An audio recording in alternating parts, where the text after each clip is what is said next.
ජනතා විමුක්තිය පෙරමුණ බත්‍රමුල්ල පක්ෂ කාර්යාලයේදී විශේෂ මාධ්‍ය හමුවක් ඇඳවා තිබෙනවා. මෙම විශේෂ මාධ්‍ය හමුවට එක් වී සිටින්නේ ජනතා විමුක්තිය පෙරමුණේ නායක අන්ටු කුමාර දිසානායක මහතා. එම මාධ්‍ය හමුව සමග අපි දැන් සජීවීව සම්බන්ධ වෙනවා. බලපදේශයට අදාළ වෙන්නේ නැහැ. ඒ වගේම තවත් වැදගත් පනත් 14ක් දේශීය ආදායම් පනත, වැට්බදු පනත, සමුදල් පනත් ගණනාව ඇතුළු 54ක් මෙම වරාය නගරය ආර්ථික කොමිසම් සභාව තුල මුළුමනින්ම නිදහස් කිරීම හෝ අර්ධ නිදහසක් ලබා දීමට යෝජනා වී තිබෙනවා. ඒ වගේම මෙම බල ප්‍රදේශයේ කිසිදු නගර සභාවකට, පළාත් සභාවකට හෝ අවම වශයෙන් කොළඹ දිස්ත්‍රික්කයටත් ඇතුළත් නොවිච්ච ප්‍රදේශයක් බවට පත් වී තිබෙනවා. ඒ වගේම අපි දන්නවා අපේ රටේ ඕනෑම ප්‍රදේශයක් පාලනය වීමේදී ජනතාව විසින් තෝරාපත් කරනු ලබන නියෝජිතයන් විසින් තමයි පාලනය කරනු ලබන්නේ. හැබැයි මෙම ආර්ථික කොමිසම් සභාවට යටත් වෙන බල ප්‍රදේශයේ අක්කර 1115ක් කිසිදු ජනතාව විසින් තෝරාපත් කරනු ලබන නගර සභාවකට හෝ ප්‍රාදේශ සභාවකට හෝ පළාත් සභාවකට යටත් වෙන්නේ නැහැ.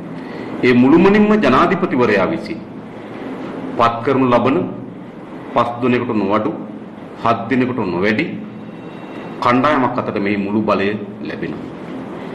ඒ වගේම සාමාන්‍ය ශ්‍රී ලාංකිකයන්ට මෙම බල ප්‍රදේශයට ඇතුළත් වී ආහාර පාන ගන්න පුළුවන්, චිත්‍රපට ශාලා තුනක් චිත්‍රපට බලන්න පුළුවන්. හැබැයි ඔවුන් යම් භාණ්ඩයක් එම බල ප්‍රදේශයෙන් අරගෙන ලංකාවේ මේ බල ප්‍රදේශයට ඇතුළත් වෙනවා නම් බදු ගෙවිය යුතු තිබෙනවා. ඒ සාමාන්‍ය වෙනත් රටක සිට තවත් රටකට අපි භාණ්ඩ ගෙන යාමේදී බදු වලට ඇතුළත් වෙනවා හා සමාන නීතියක් මේ යෝජනා කරලා තිබෙනවා. ඒ වගේම මෙම බල ප්‍රදේශයේ වැටුප් විදේශීය වැටුප් වලින් බොහෝ දුරට යුවාන් වලින් ගෙවිය යුතුයි කියලා නිර්දේශයන් මෙම පනත ඇතුළත් වී තිබෙනවා. ඒ වගේම විශේෂයෙන් ගත්තොත් ඔබ දන්නවා අපේ රටේ ස්වාමියා සහ සේවකයා අතර කොමිසම් සභාව සහ එයත් එක්ක ගිවිසුමට එළඹුණු යම් සමාගමක් වූ කොමිසම් සභාව හා ඒ අය සමග එළඹුණු යම් පුද්ගලයෙකුට හෝ ආරවුලක් ඇති වෙනවා නම් එය ආරවුල විසඳීම සඳහා ජාත්‍යන්තර බේරුම්කාර මණ්ඩලයක් යෝජනා කොට තිබෙනවා. ඒ නිසා මේ සියල්ල ගත්තාම බැලු බැල්මට ශ්‍රී ලංකා රාජ්‍යයට පටහෙන්න අපේ භූමියට ඇතුළත් නොවන විශේෂ බල ප්‍රදේශයකට මේ බල ප්‍රදේශ හඳුන්වා දී තිබෙනවා. විශේෂයෙන්ම අපි දන්නවා මේ වන විටත් එම බල ප්‍රදේශයේ ඉඩම් වලින් 80%කට ආසන්න ප්‍රමාණයක් අයිතිව තිබෙන්නේ චයිනා හාබර් සමාගම. චයිනා හාබර් නම් චීනයේ සමාගමක් විතර තමයි ඒ ඉඩම් වලින් බහුතර ඉඩම් ප්‍රමාණයක් ඇතුළ අයිතිව තිබෙන්නේ. ඒ වගේම මේ සමාගම අපි දන්නවා පහුගිය කාලේ විවිධ දේශපාලකයන්ගේ ඡන්ද ව්‍යාපාරවල සල්ලි ලබා දුන් බව ඇමරිකානු පුවත්පත්වල වාර්තා වෙලා තිබුණා. ඒ වගේම සල්ලි ලබා දුන්නේ කාටද? ලබා දුන්නු චෙක් අංක ලබා දුන්නේ කවදාද කියන කරුණු පිළිබඳ මම විසින්ම පාර්ලිමේන්තුවේ දීර්ඝ විස්තරයක් ඉදිරිපත් කළා තිබුණා. ඒ නිසා මේ මුළුමනින්ම චයිනා හාබර් සමාගමේ ඉල්ලීම සහෝගේ බල කිරීම මත තමයි මෙම ආර්ථික කොමිසම් සභාව පිහිටවනු ලබන්නේ. මේ ආණ්ඩුව ආර්ථික සංවර්ධන උපාය මාර්ගයට අනුරූපී වන පරිදි පිහිටවන්නක් නොවේ. චීනී ජාත්‍යන්තර දේශපාලන ආර්ථිකම උවමනාවන් එක්ක පෙළ ගැහිීමක් ලෙස තමයි මෙම ආර්ථික කොමිසම් සභාව යෝජනා වී තිබෙන්නේ. මේ කිසිසේත්ම රටේ ආර්ථිකය පිළිබඳව රටේ අනාගතය පිළිබඳව කල්පනා කරලද සංවර්ධන උපාය මාර්ගයක් වෙනුවට චීනයේ තමන්ගේ භූදේශපාලනික සංවර්ධන උපාය මාර්ග වෙනුවෙන් සකස් කරන ලද ව්‍යාපෘතියකට තමයි මේ පණ පොවන්න හදන්නේ ජනාධිපතිවරයා සහ මේ ආණ්ඩුව. එනිසා අපි දන්නවාද වෙනකොට ලෝකේ භූදේශපාලන විශාල ගැටුම් පවතිනවා. ඉන්දියාව සහ චීනය අතර විශාල ගැටුමක් පවතින බවද රහසක් නොවේ. අපි කවරෝ එක් රටකට වඩාත් ඇඟැලුම් පාමි ඔවුන්ගේ ජාත්‍යන්තර භූ දේශපාලන ව්‍යාපෘතියේ ගොදුරක් බවට ලංකාව පත් කිරීම සඳහා කටයුතු කරනවා නම් ඊට අනෙක් පාර්ශ්වයෙන් එල්ලවිය හැකි තර්ජනද අතිමහත් විශාලයි. ඒ නිසා මේ රටේ අනාගතය පිළිබඳ තීරණාත්මක අවස්ථාවක් කියලා අපි කල්පනා කරනවා. අපි දන්නවා ජනතාව ඡන්දෙ දීලා පාලකයෝ පත් කරගන්නේ වර්තමාන ව්‍යවස්ථාව අනුව ජනාධිපතිවරයාගේ දුර කාලය අවුරුදු 5යි. මේ ආණ්ඩුවේ පාර්ලිමේන්තු දුර කාලය අවුරුදු 5යි. ඒ නිසා සාමාන්‍යයෙන් අපි දන්නවා ඔවුන් අපේ රට පිළිබඳ බාරකාරයි. ඔවුන් කිසිසේත්ම අපේ රටේ අයිතිකාරයෝ නෙවෙයි. දිගු කාලයක් අපේ රට අහිතකර ප්‍රතිවිපාක ගෙනත් දෙන්නේ. මෙවැනි බලපදේශයක් මෙවැනි චීන ප්‍රාන්තයක් ගොඩනැගීම සඳහා කිසිදු ජනවරමක් ගෝඨාභය රාජපක්ෂට හෝ ඔහුගේ ආණ්ඩුවට නැති බව උන් තේරුම් ගත යුතුයි. ඒ නිසා තමයි මෙය උතුරේද දකුණේද දුප්පත්ද පොහොසත්ද සිංහල දෙමළ මුස්ලිම් ભેදකින් තොරව අපි සියලු දෙනාටම අයිති රට. ඒ නිසා මේ මාතෘ භූමිය පිළිබඳව යම් තීරණාත්මක තීරණයක් ගන්නවා නම් එය මේ රටේ ජනතාව සතු තිබෙන අයිතිය. ඒ නිසා තමයි පසුගියදා අධිකරණයට ගියා. අධිකරණයට ගිහිල්ලා අපි ඉල්ලා සිටි මෙම පනත සම්මත කර ගැනීම සඳහා පාර්ලිමේන්තුවේ 3/2 පමණක් නොවේ ජනමත විචාරණයකට ලක් කළ යුතුයි කියලා. මොකද මෙය මැදමුලන වලව්වේ ඉඩම් පිළිබඳ ප්‍රශ්නයක් නම් ඒ ගෝඨාභය රාජපක්ෂ මහත්මයාට මහින්ද රාජපක්ෂ මහත්මයාටයි ගැනුම් කරුවටයි විකුණුම් කරුවට එකතු වෙලා සාකච්ඡා කරලා යම් එකඟතාවයකට එන්න පුළුවන්. ඒක උන්ගේ පෞද්ගලික ප්‍රශ්නයක්. හැබැයි මේ අපේ මාතෘ භූමිය පිළිබඳව අපේ උපන් પરම්පරාව පිළිබඳව ප්‍රශ්නයක්. එනිසාම ප්‍රශ්නය නිකන් මේසයක් උඩ තියලා කේක් ගෙඩියක් කපනවා වගේ කෑලි කෑලි කැපීම සඳහා කෑලි කෑලි අලෙවි කිරීම සඳහා කිසිදු අයිතියක් නැහැ ගෝඨාභය රාජපක්ෂ මහත්මයාට හෝ ඔහුගේ ආණ්ඩුවට. ඒ නිසා තමයි අපි ශ්‍රේෂ්ඨාධිකරණයට ගොස් ඉල්ලා සිටින්නේ මෙය ජනමත විචාරණයට ලක් කළ යුතුයි. ජනතාවගේ කැමැත්ත අකමැත්ත මේ පිළිබඳ විමසිය යුතුයි. මොකද මේ දේ අයිති ජනතාවට නිසා. හැබැයි ආණ්ඩුව එවැනි විධිමත් ක්‍රමවේදයක් අනුගමනය කරනව වෙනුවට ආණ්ඩුව සම විටම තමන්ට අහිතකර දේවල් සම්මත කර ගැනීම සඳහා බලහත්කාරය විවිධ වර්ගයේ වංචාවුනුත් උපයෝග කරගන්න. ඔබ දන්නවා 20 වෙනි සංශෝධනයෙන් සම්මත කරාට පස්සේ පනතක් ගැසට් කරලා ගැසට් එකේ සතියක් තිබුණාට පස්සේ පාර්ලිමේන්තුවට ඉදිරිපත් කරන්න. මීට පෙර තිබුණා ගැසට් පත්‍රයේ පනත සති දෙකකට ඉක්මවා ගියාට පස්සෙ තමයි පාර්ලිමේන්තුවට ඉදිරිපත් කළ හැකි කියන්නේ. නමුත් 20 වෙනි සංශෝධනයක සතියක් දක්වා අඩු කරා.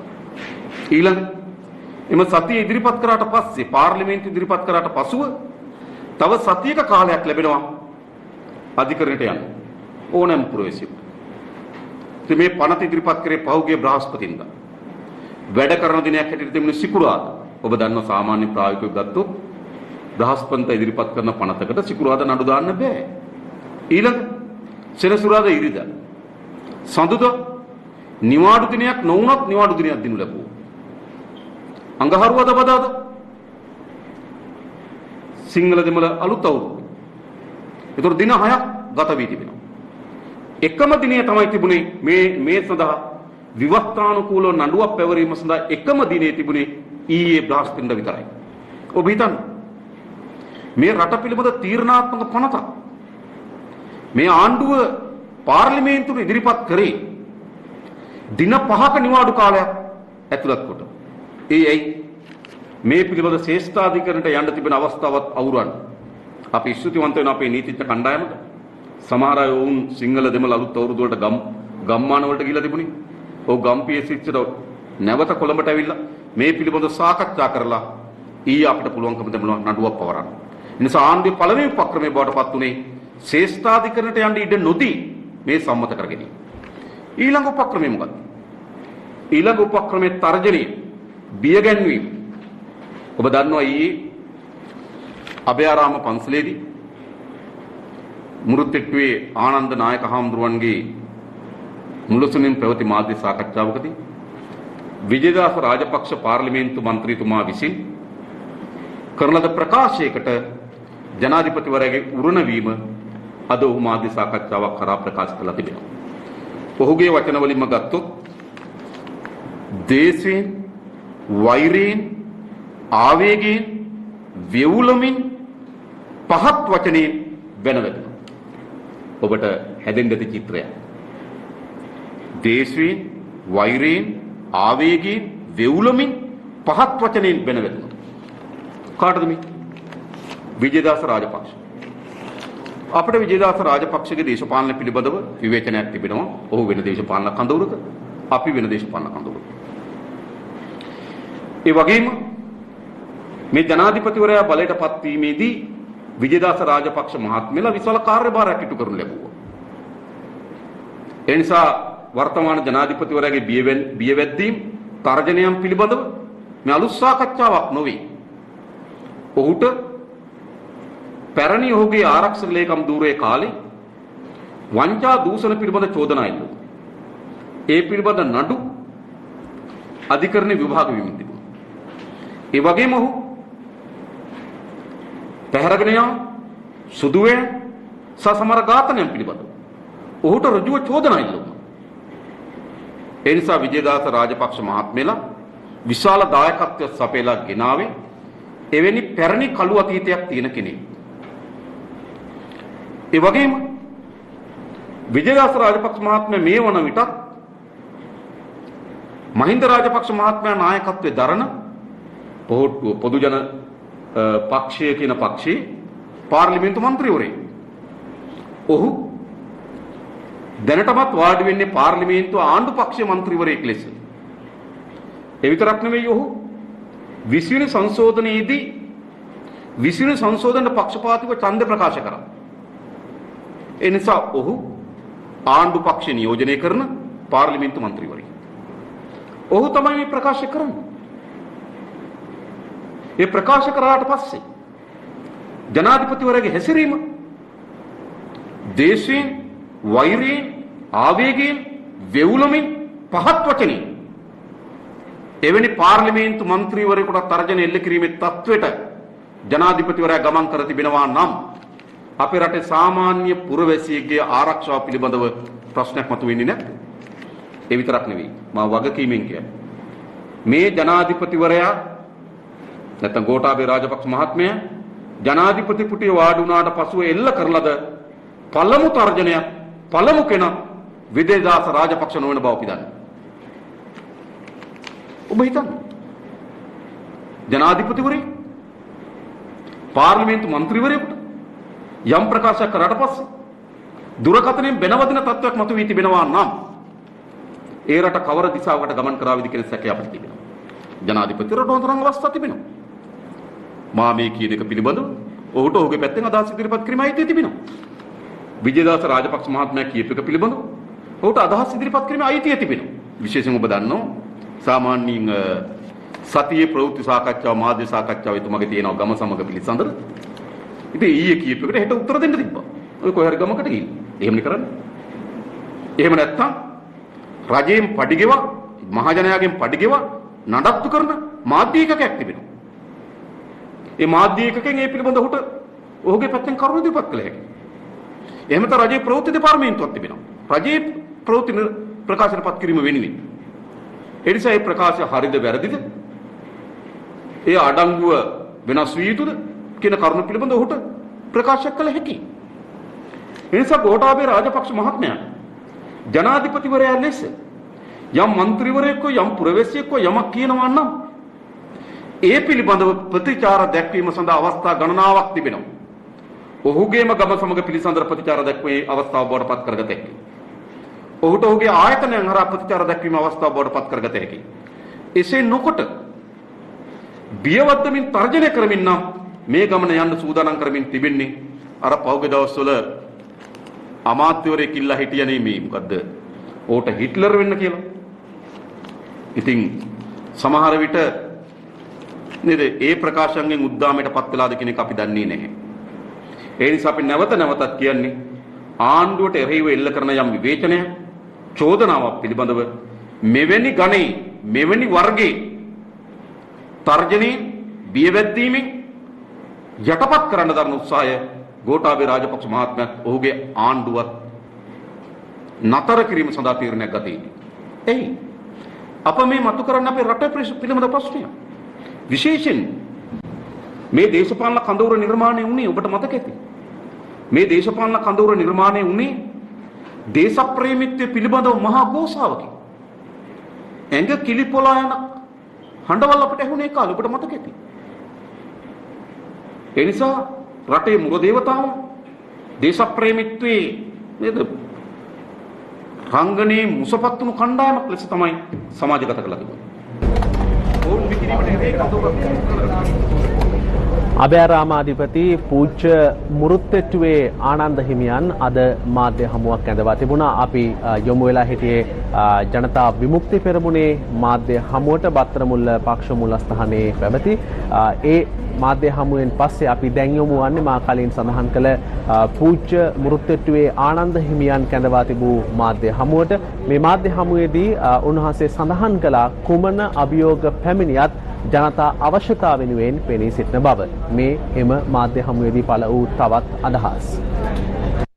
පරමාධිපත්‍යයට විරුද්ධව යම් කෙනෙක් බලය අනවශ්‍ය විදිහෙන් පාවිච්චි කරන්න හදනවා නම් ඒ සඳහා නැගී සිටීමට මේ රටේ මහා සංඝරත්නය පසුබට වෙන්නේ නැහැ. උජුපටවන්න ගුණයෙන් යුක්ත භික්ෂුව කියලා කියන්නේ. එවන් භික්ෂූන් වහන්සේලා මේ රටේ මේ සමාජයේ වැඩවසනකම් එක්කනාට තම තමන්ගේ දඩබ්බර තාලට හිතුවක්කාර තාලට අනපනත් නීති රීති වෙනස් කරන්න යනවනම් ඒ මේ රට රකින්න මහා සංඝරත්නය උජුපටිපන්න ගුණයෙන් යුක්ත මහා සංඝරත්නය කවදාකවත් පසුබහින්නේ නැහැ. අවස්ථාවාදී ප්‍රසත්ති ගායනා කරන භික්ෂුන් වහන්සේලා පසු බැස්සත් සිංහල ජිලාවෙන් වැඩ සිටින කුඩාපොළ පරම්පරාවෙන් වාරියපොළ පරම්පරාවෙන් මිගෙට්වත්තේ ගුණානන්ද හාමුදුරන්ගේ පරම්පරාවෙන් පැවතෙන කිසිම භික්ෂුන් වහන්සේ කියන නිහඬ වෙන්නේ නැහැ. සමහර විට යම් දෙනා තර්ජන ගර්ජන කරලා අපි නිහඬ කරන්න හදනවා. කවදාකවත් විහාරස නාපු අය ආවිලා අපිට අද ආශිර්වාද කරනවා. නමුත් අපි ඒ සියල්ල දැන කියාගෙන අපි ඉන්නේ. දැන් අපි දන්නවා අපි දැන් පලාස වල විරුද්ධයි. අපට ආරංචිලා තිබෙනවා කවුරු විරුද්ධ වුණා කොහොම විරුද්ධ වුණා පලාස අපි තියනවාමයිලු. එහෙනම් අපිත් කියනවා බය නැතුව කවුරු කෑ ගැහුවත් කවුරු තර්ජනය කළත් කවුරු ගර්ජනය කළත් පලාස සභාවේ විරෝධයන් සටන කිසිම අඩුවක් පාඩුවක් නැතුව දිවයින පුරාම මේ සටන ගෙනියනවා කියන එක අර වාගේ ආඩම්බර කතාකම් කියන මොන විදිහකින්වත් උදව් උපකාර නොකරපු පිළිතුරු අපි කියනවා ඒ රැවටිල්ලක් කරන්නේ.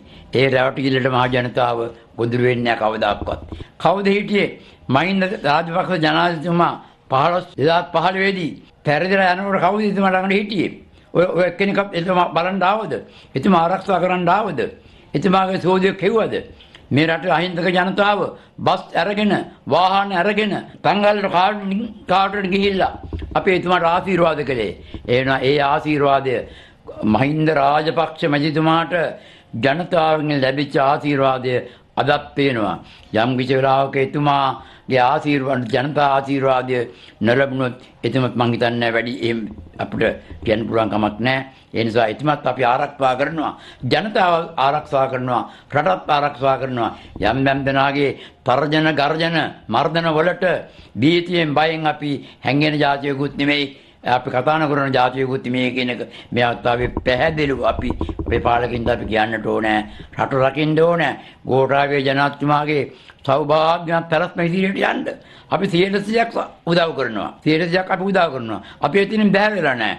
හැබැයි කවරක හෝ වේවා අනවශ්‍ය විදිහට අපට යම් දේවල් වලට මුණ පාන්න සිද්ධ වුණොත් අපිත් නිහඬින් જાතියක් නෙමෙයි කියන එකත් මම මේ අවස්ථාවේ මතක් කරන මොකද වාරිපොළ පරම්පරාවෙන් කුඩාපොළ හාමුදුරන්ගේ පරම්පරාවෙන් බුදුහාමුදුරන්ගේ උජුපටිපන්න ගුණයෙන් පැවතින මහා සංඝරත්නයදී වැඩ ඉන්නකම් ඔය කයිවාරුකාරයින්ට ඔය අනවශ්‍ය විදිහට දොඩන ඇන්ට බලයෙන් මත් වෙච්ච ඇත්තන්ට ඉඩ දෙන්නේ නැහැ කියන එක අපි පැහැදිලිව අපි කියනවා මේ අවස්ථාවේ.